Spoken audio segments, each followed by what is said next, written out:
오늘 주제는 예배입니다. 우리 교회 표 가운데 두 번째 실천 목표이기도 했는데요. 예배에 성공하는 우리 성도들 되시기를 주의 이름으로 축원합니다. 요즘 세상에서는 예배에 대한 새로운 표현들을 쓰기 시작했습니다. 전에 듣지도 못했던 현장 예배라는 말이 들려오고요. 또 온라인 예배라고 하는 말을 우리가 쓰고 있습니다. 그러니까 교회 와서 예배하는 것을 현장 예배라고 하고, 집이나 어디서나 그 인터넷을 통해서 예배하는 것을 온라인 예배라고 부르고 있습니다. 그렇게 문제될 것은 아닌 것 같습니다. 오늘도 저희 교회는 현장 예배 그리고 온라인 예배를 병행하고 있습니다. 좀 더 정확히 말하면 현장 예배가 많이 축소되어 있습니다. 구청에서 전화가 오고요. 또 경찰관도 왔다 가고, 오늘 아침에는 동사무소 직원들이 또 와서 은총교회 예배는 어떻게 하는지 현장에서 실사를 하고 갔습니다. 그분들은 딱 두 가지를 놓고서 이거 아니면 저거다를 정리를 하는 모양입니다. 현장 예배합니까? 아니면은 온라인 예배합니까?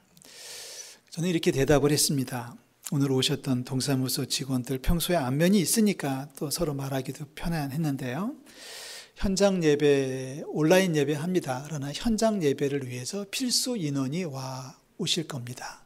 라고 저는 얘기를 합니다. 필수 인원이 뭡니까? 라고 물어가지고, 목사 있어야 되잖아요. 그랬더니 맞죠. 온라인 예배 하려면 찬송원 해야 되니까 반주자도 있어야 되지 않겠느냐. 장로님들은 대표로 오셔야 되지 않겠느냐. 예배를 한다는 말을 드렸더니 뭐라고 정리했는지 모르겠어요. 제가 막 말하면 뭐라고 막 체크를 해요. 제가 가서 이제 보고를 하는데, 제가 그분들 뒤에다 대고 물었습니다. 경찰들은 왜 안 왔어요? 경찰도 온디더니? 그랬더니 하시는 말씀이, 다 모여서 예배하는 교회는 현장에 경찰이 출두하기로 했다고 그런 말을 저한테 귀띔을 해주더라고요. 여러분 걱정하지 마십시오. 오늘 경찰 안 옵니다. 우리는 경찰이 와도 겁낼 건 하나도 없지만 말이죠. 그러니까 우리 누가 물어보시면 그렇게 얘기하세요. 우리 교회 온라인 예배합니다. 그런데 온라인 예배를 하기 위해서 필수 요원들이 와서 예배를 하고 있습니다. 라고 얘기하시면 정확한 것 같습니다. 저는 목사로서 혼자 카메라 앞에 서가지고 설교하고 싶은 마음은 추호도 없습니다. 온라인 예배를 세상은, 당국은 그렇게 이해를 하는 거죠. 다른 거 다 없고 그냥 대학에서 교수가 강의하듯이 카메라 앞에 앉아놓고 이렇게 얘기하면 성도들이 집에서 보는 거를 온라인 예배라고 생각하는데, 저는 목사로서 예배를 하고 싶습니다. 또 예배를 해야 됩니다. 우리 여기 오신 분들을 그리스도의 이름으로 환영합니다. 다만 몇 분이 오시더라도 예배를 해야 되고요. 또 집에서 예배하는 것도 주님께서 받아주실 줄로 믿습니다. 자, 오늘 그 얘기를 하게 되는데요. 오늘 요한복음 4장은 예수님께서 갈릴리로 이제 이동을 하시는 중에 사마리아 지역으로 들어가시는 이야기예요. 이제 사마리아는 유대 예루살렘에서 북쪽으로, 사마리아를 지나서 더 북쪽으로 올라가면 거기가 갈릴리입니다. 복잡한 얘기는 나중에 다시 하겠습니다만은, 갈릴리는 유대 땅이고요. 예루살렘도 유대 땅인데 사실 사마리아는 유대 땅이 아니에요. 거기는 이방인들이 들어와 살고 있었습니다. 그러니까 두 지역이 서로 왕래하는 것을 좀 끊어 놓으려고 로마 정부는 또 옛날에 역사적으로 거기에 사마리아 사람들의 공동체가 있었습니다. 근데 예수님은 사마리아로 들어가셨습니다. 들어가셔서 이제 우물가에 들어가셨는데, 우물가에서 한 여인을 만나는 이야기죠. 그것이 4장 1절부터 쭉 기록이 되어져 있습니다.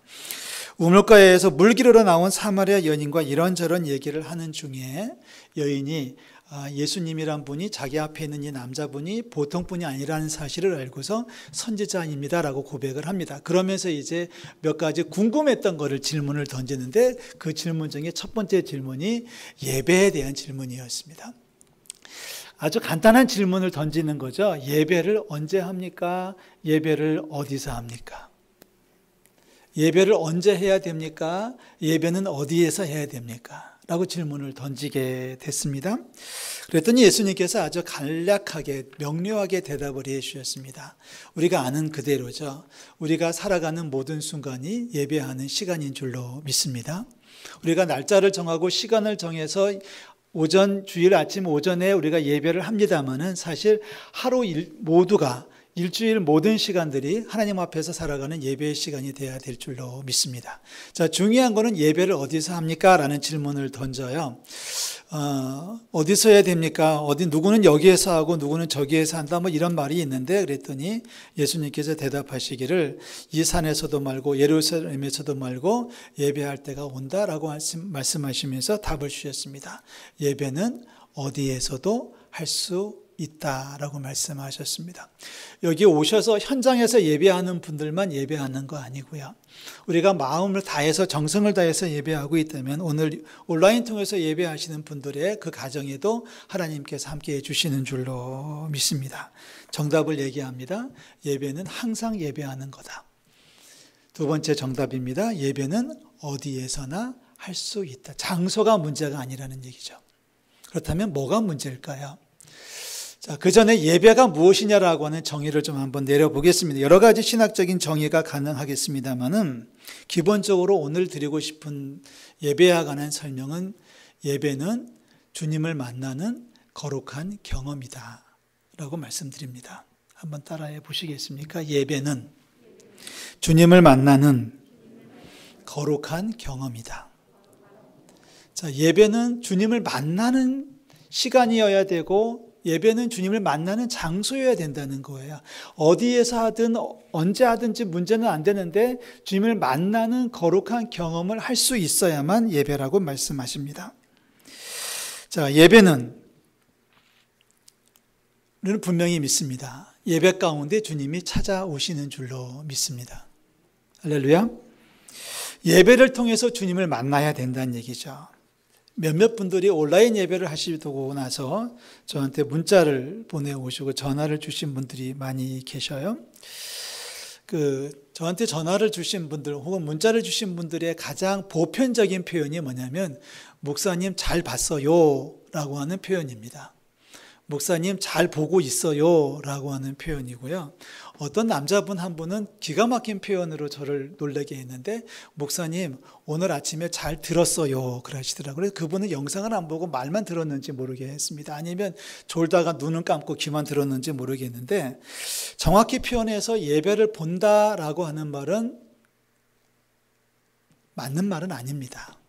예배는 보는 게 아니죠. 어떤 분들은 예배를 드린다고 하는데 예배를 드린다는 말도 사실은 조금은 부족합니다. 뭐가 맞습니까? 우리 2021하면서 늘 강조했던 말인데요. 예배는 한다가 맞습니다. 예배한다.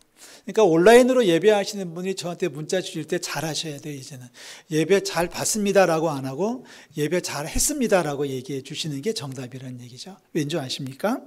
예배는 연수극 보듯이 그냥 물끄러미 쳐다보다가 끝나면 덮는 것이 예배가 아니라는 얘기죠. 예배 가운데는 드리는 것도 있고 받는 것도 있기 때문에 우리는 그걸 모든 것을 다 통합해가지고 예배를 한다, 예배하다라고 하는 것이 정확한 신앙적 고백이라는 사실을 꼭 기억해 주시기를 부탁을 드립니다. 오늘 예수님께서 사마리아 여인하고 대화하시는 장면에서도 예수님 예배에 대한 이야기를 하시면서 계속해서 말씀하시는 게 예배한다, 예배해라, 예배해야 된다 이런 말씀을 계속해서 반복해 주셨습니다. 하나님께 참되게 예배 드리는 자는 이라고 하지 아니하시고 하나님께 참되게 예배하는 자는 이라고 말씀하시지 않습니까? 성도들에게 있어서 예배는 특권이며 동시에 책임입니다. 예배하는 기쁨을 누릴 수 있고 예배해야 되는 사명을 가지고 있는데 다시 얘기합니다. 예배는 주님을 만나는 거룩한 경험입니다. 할렐루야. 꼭 기억하십시오.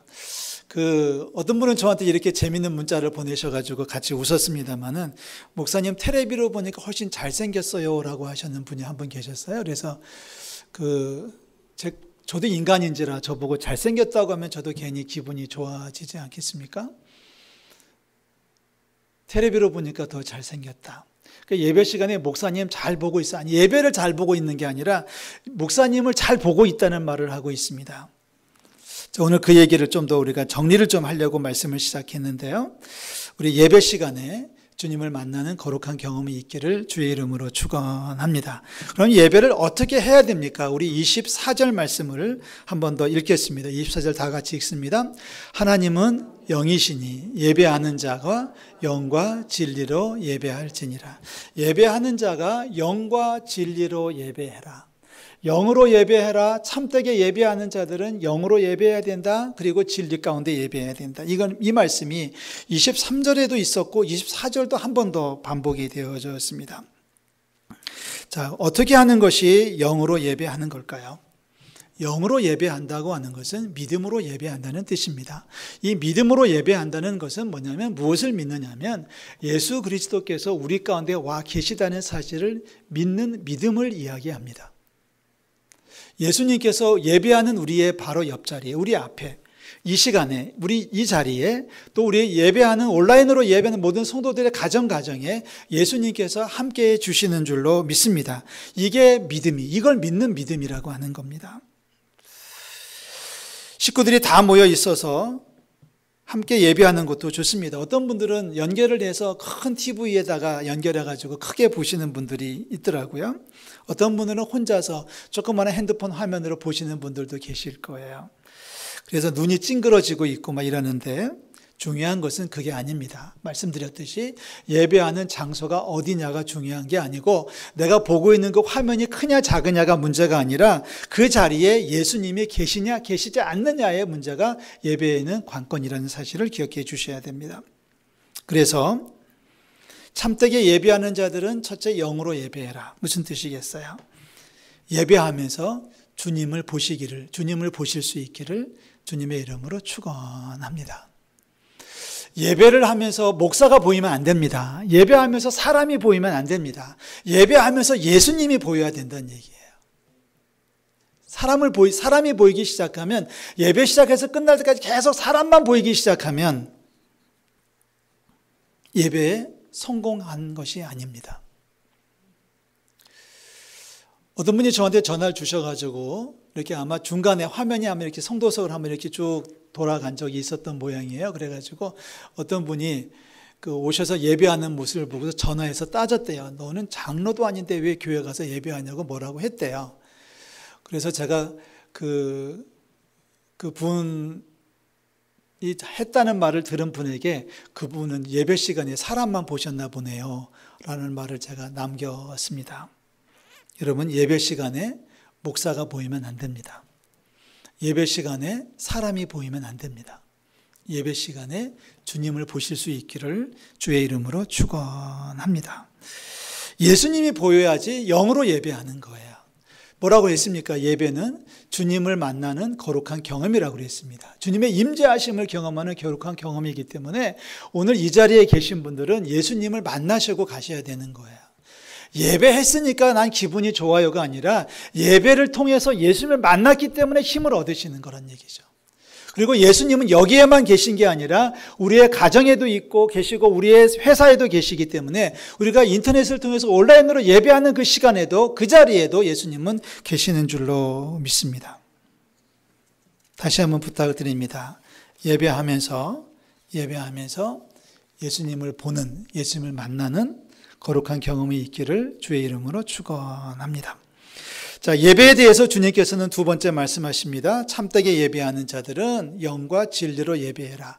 하나님은 영이시니 예배하는 자가 진리로 예배할 것이다. 이것은 거짓으로 예배하지 말라는 뜻입니다.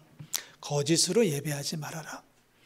그러니까 참으로 예배하라. 진리로 예배한다는 얘기는 참으로 예배한다는 얘기고, 참으로 예배한다는 얘기는 거짓으로 예배하지 말라는 얘기고, 거짓으로 예배하지 말라는 얘기는 모습만 예배자로 세우지 말고 온 마음과 정성을 다 기울이라고 하는 주님의 메시지가 여기에 담겨져 있습니다. 예배라고 하는 말의 원어를 풀어보면 주님 앞에 우리 자신을 철저히 낮춘다라고 하는 표현을 담고 있습니다. 그러니까 주님 앞에 철저히 낮아지는 것이 예배인 거죠. 그래서 옛날 유대인들은 예배 시간에 몸을 완전히 낮추었습니다. 완전히 얼굴과 무릎을 땅에 대고 예배를 했는데 우리 교회는 이것이 외모의 모습이 아니라 마음의 문제이기 때문에 마음의 문제이기 때문에 우리 무릎을 꿇고 예배하지는 않습니다. 그러나 우리가 기억은 하셔야 됩니다. 주님은 존경의 대상이 아니라 경배의 대상인 줄로 믿습니다. 자, 이렇게 질문을 던져보겠습니다. 많은 성도들이 목사를 존중히 여겨주셔서 늘 감사를 합니다. 어른들도 그렇고 아이들도 그렇고 목사님 그러면은 존경을 하지 않습니까? 그래서 존경은 하는데 목사를 예배하는 사람은 없습니다. 만약에 목사가 경배를 받고 목사가 예배를 받으면 이단입니다. 요즘 그런 집단들이 많이 있지 않습니까? 대신해서 주님은 존경의 대상이 아니라 경배와 찬양의 대상입니다. 예배의 대상입니다. 그래서 우리가 어느 방에 앉아 있다가 어느 자리에 앉아 있다가 높은 분이 들어오시면 자리에서 일어나지요. 그죠? 그거는 존경입니다. 존경은 자리에서 일어나는 게 존경이지만 예배나 경배는 자리에서 일어나지 않습니다. 만약에 우리가 이렇게 앉아 있는데 우리가 여기 이렇게 있는데 예수님이 뚜벅뚜벅 들어오시면 여러분 자리에서 일어나시겠습니까? 아니면 그 자리에 엎드리시겠습니까? 만약에 우리가 앉아있는 이 자리에 대통령이나 들어오면 높은 사람이 들어오면 우리는 자리에서 일어나는 것이 예의겠죠. 그러나 예수님이 들어오시면 우리는 예수님 앞에 일어날 수가 없을 겁니다. 왜냐하면 예수님은 존경과 예배, 찬양과 예배의 경배의 중심이시기 때문에 그렇습니다. 분명히 구분을 하실 수 있을 거예요. 그렇다면 온 몸을 낮춰서 우리는 주님 앞에 예배해야 되는 겁니다.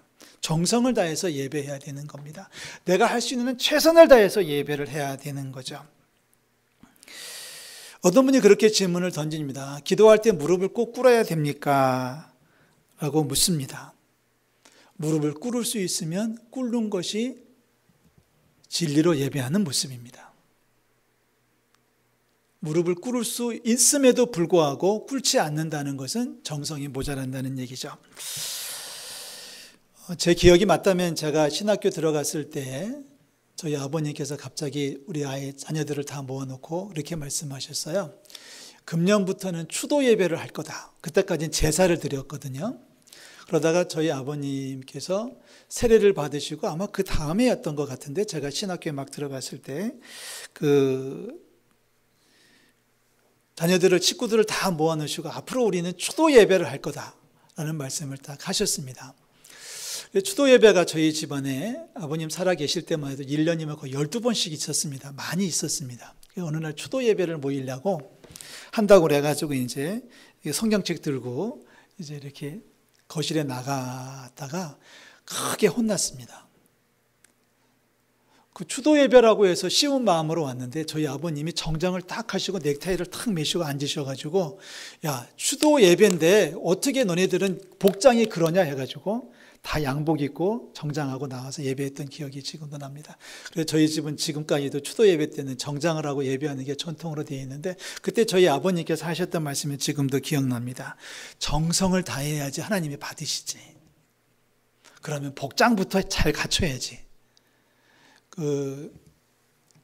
지금도 기억합니다만은 어느 저희 집에 누나가 둘이 있는데 저희 매형 한 분이 집에 추도 예배를 참석했다가 양말 안 신고 나갔다가 엄청 혼났습니다. 그때 하셨던 말씀이 우리 집을 콩가루 집안이라고 생각하면 안 되네 이 사람아 해가지고 야단치시는 모습을 지금도 기억합니다. 정성을 다할 수 있으면 해야 된다는 얘기죠. 가끔씩 옛날이 그리워질 때가 있습니다. 우리 이제 연세 많으신 권사님들은 다 경험하셨던 건데요. 이게 예배가 되기 전, 주일 예배를 하기 전에 은행에 가서 신권을 바꿔가지고 오셨던 권사님들이 많이 계셔요. 주님 앞에 예배하는데 똑같은 1,000원짜리라도 똑같은 10,000원짜리라도 신권으로 갖고 와가지고 그걸 예물로 드리셨던 분들이 계시고 어떻게 하다가 신권을 못 구하시면 그냥 그걸 다리미로 다려가지고 하나님 앞에 예물로 드렸던 기억이 있습니다.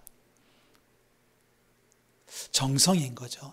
내가 할 수 있는 대로 최선을 다한다. 이것이 바로 진리로 예배하는 것을 이야기합니다. 사랑하는 성도들, 진리로 예배할 수 있기를 주의 이름으로 축원합니다.